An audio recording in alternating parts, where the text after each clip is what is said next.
बात कर लेते हैं कर्क की। साथियों, कर्क राशि में जो गुरु का गोचर है वो आपको 12th हाउस से देखने को मिलेगा, और सूर्य का जो गोचर है वो आपको कहीं ना कहीं 10th हाउस से देखने को मिलेगा। 10th हाउस में सूर्य है, ये अति बली होते हैं। 10th हाउस इनका वैसे तो मकर में अति बली होते हैं, लेकिन जो हाउस पोजीशन है वो सूर्य की मेष में उच्च की होती है। तो कर्क राशि वालों के लिए जो मेष बनती है वो 10th हाउस में बनती है। तो यहाँ सूर्य उच्च राशि में है और जिस हाउस में बैठे हैं वहां कहीं कहीं अतिबली होते हैं। आपके लिए शासन प्रशासन से लाभ लेने का ये बहुत अच्छा समय है। गुरु भी कहीं न कहीं बहुत जल्दी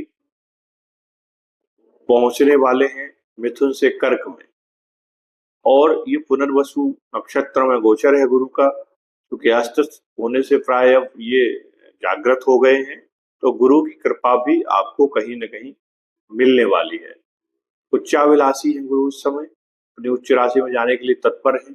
कोई भी ग्रह जो उच्चाभिलाषी होता है, आप ऐसे मान के चलिए कि आप किसी दुश्मन के घर में हैं, शत्रु के घर में हैं, और आपको ये पता चल जाए कि आप हम अपने घर में जाने वाले हैं, तो कितनी खुशी होती है हमको, कितनी प्रसन्नता होती है। तो ग्रह उच्चाभिलाषी स्थिति में प्रसन्न रहता है, खुश रहता है। तो गुरु महाराज जब खुश हैं तो आपके घर में भी खुशहाली लाएंगे, आपके घर में भी किलकारी गूंजेगी। यदि आपकी शादी नहीं हुई तो आपकी शादी भी कराएंगे, यदि आपकी संतान नहीं है तो आपको संतान प्राप्ति कराएंगे। कई सारी मनोकामनाएं आपकी पूर्ण कराएंगे। बिछड़े यारों से भी आपको मिला देंगे। अधूरे व्यापार जो पड़े थे उनको दोबारा से आपके चालू कर देंगे। घर के यदि कोई अधूरे कार्य पड़े थे वो कार्य भी आपके पूरे हो जाएंगे। कोई गाड़ी घोड़ा वाहन ऐसा था जिसका कि रिनोवेशन होना था, जिसको सर्विस होना थी, वो भी इस समय आपकी ये करा देंगे। तो ओवरऑल ये गोचर आपके लिए बहुत अच्छा है।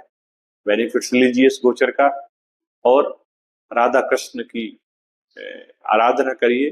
राधा कृष्ण के मंदिर में जाकर आप जो है प्रसाद चढ़ाइए, मिश्री माखन का भोग लगाइए, और संभव हो तो आप बच्चों के लिए कुछ मिठाई वितरण भी कर सकते हैं। छोटी कन्याओं के लिए भी मिठाई वितरण कर सकते हैं। आपको इस गोचर में लाभ मिलेगा, क्योंकि आपके सेकंड हाउस से केतु का भी गोचर है, क्योंकि वाणी भाव में बैठ रहे हैं। तो वाणी को थोड़ा सा संयमित रखना है। खाने का टेस्ट भी आपका कहीं ना कहीं चेंज होगा।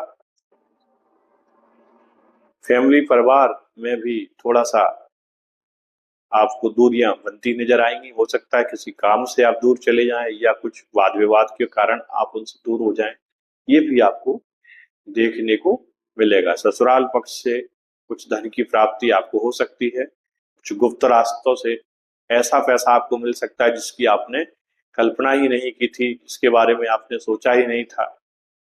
तो ये भी एक अवसर आपको मिलेगा, तो इस अवसर का लाभ उठाइए। बात कर लेते हैं सिंह राशि की। दोस्तों, सिंह राशि कालपुरुष की कुंडली की 5वें घर की राशि है, और सिंह राशि में इस समय केतु का गोचर है, और केतु मघा से गोचर कर रहे हैं। और मघा नक्षत्र पितरों को समर्पित नक्षत्र है। लग्न में जब केतु बैठेंगे तो डायरेक्ट कहीं ना कहीं आपकी इस भाव को जागृत कर देंगे, और पितरों की कृपा आपको इस समय ब्लेसिंग मिलना चालू हो गई है। यदि पितृ नाराज हैं तो प्रकोप के भी आप भागीदार बनेंगे। वीडियो यदि दोस्तों आपको ठीक लग रही हो, कुछ ज्ञानवर्धक लग रही हो, तो चैनल को सब्सक्राइब जरूर कर लें। बेल आइकॉन बटन दबाएं, जिससे आने वाले वीडियो का नोटिफिकेशन भी आपको बराबर से मिलते रहे। सिंह राशि में जब केतु होंगे तो जाहिर सी बात है कुंभ राशि में राहु होंगे।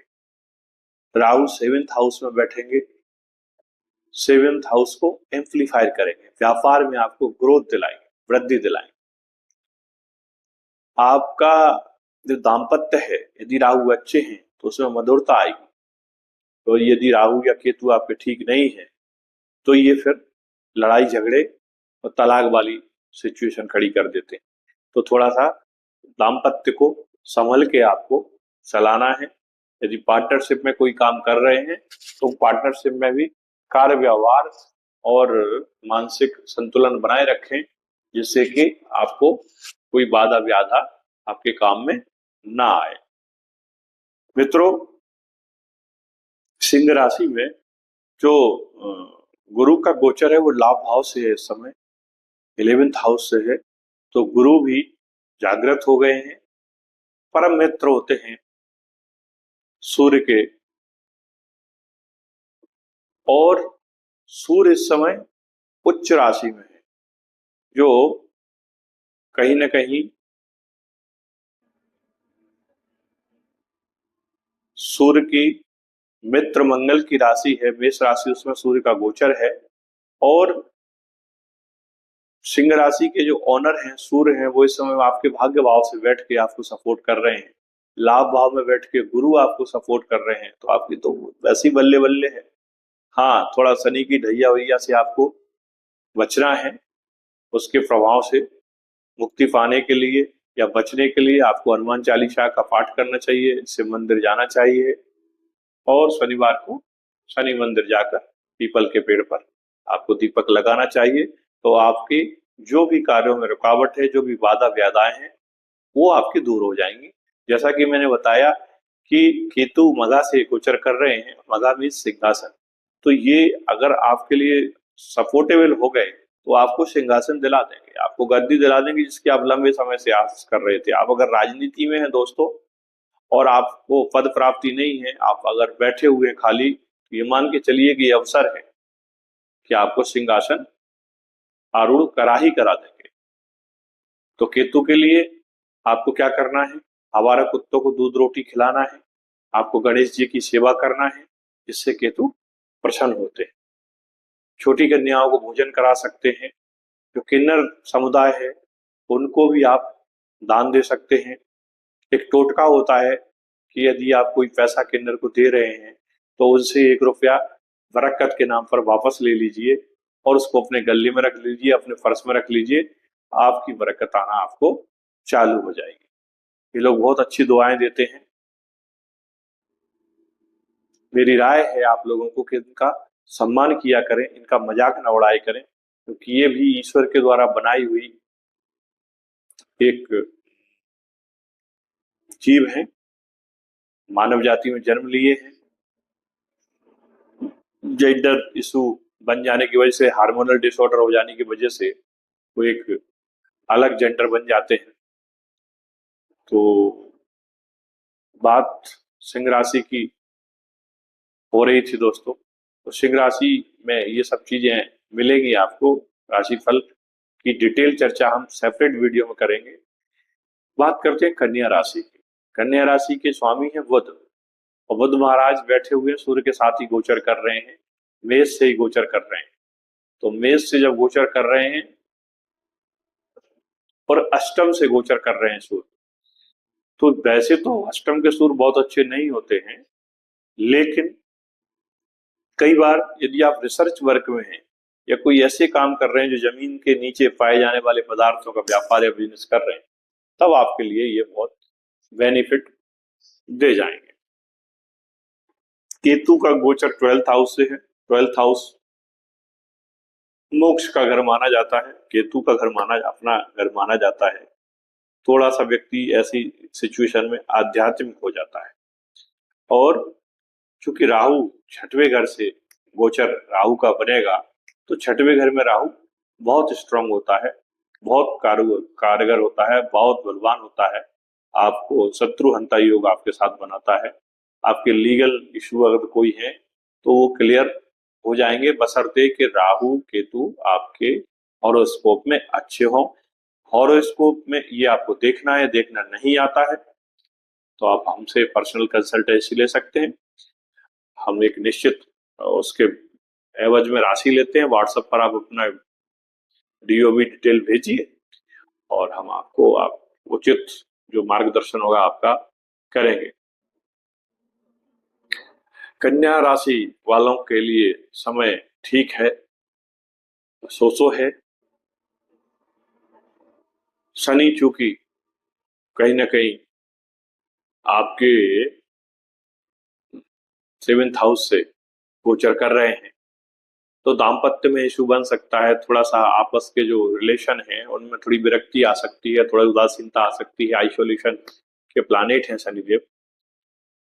आपकी जो पार्टनरशिप है उसमें भी कहीं ना कहीं अनबन हो सकती है, तो उससे आपको बचना है। और